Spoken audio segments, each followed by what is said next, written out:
Now, efforts to free a refugee Bahraini football player from a Thai prison are gathering pace.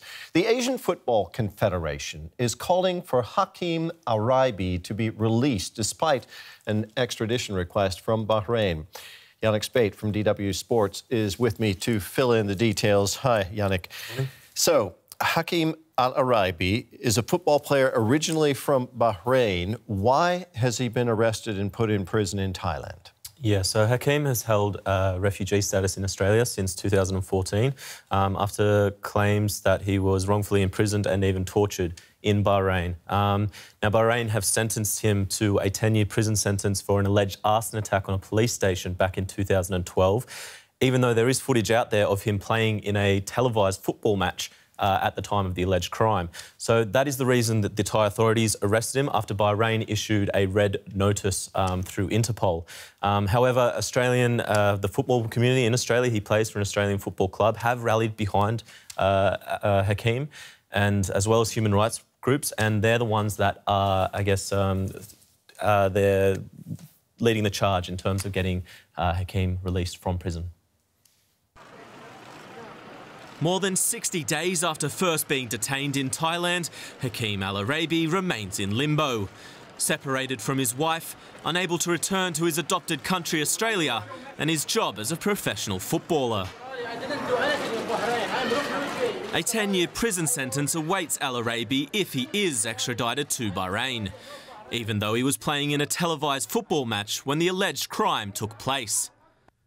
Activists have been tirelessly advocating for his release, with former footballer Craig Foster meeting with FIFA and Thai officials this week. Bahrain only in the last few days have escalated this issue and clearly stated their intention in a brazen fashion to contravene the international human rights of Hakeem Al-Araibi. On Tuesday, the Asian Football Confederation weighed into the issue, asking Thailand's Prime Minister in an open letter to ensure Mr Al-Araibi is returned safely to Australia. Governing body FIFA has also called for the player's release. We agreed that this has now become an emergency situation. We want to see progress along with FIFA this week, given the immediacy of the situation, and we continue to call for Thailand and to the Prime Minister Prayut to release Hakeem immediately and uphold his international human rights. With Al-Araibi having spent 2 months in detention, Foster said he wants the case resolved before Friday. Yannick, this case is getting a lot of international attention. Is that simply because we're talking here about a professional football player? I mean, of course it helps having a profile like that and having a community such as the football community behind you, but this is down to basic human rights for a refugee. Activists say that the Thai authorities have unlawfully imprisoned Hakeem based on international law that prohibits a refugee from being returned to a country where they fear persecution. Interpol also contravened its own refugee policy in issuing a red notice for his arrest. Their policy says a red notice cannot be issued against refugees. So this mess shouldn't have happened in the first place, and activists are now extremely worried about Hakeem's future. They're worried that if he is returned to Bahrain, that he could face torture or even be killed.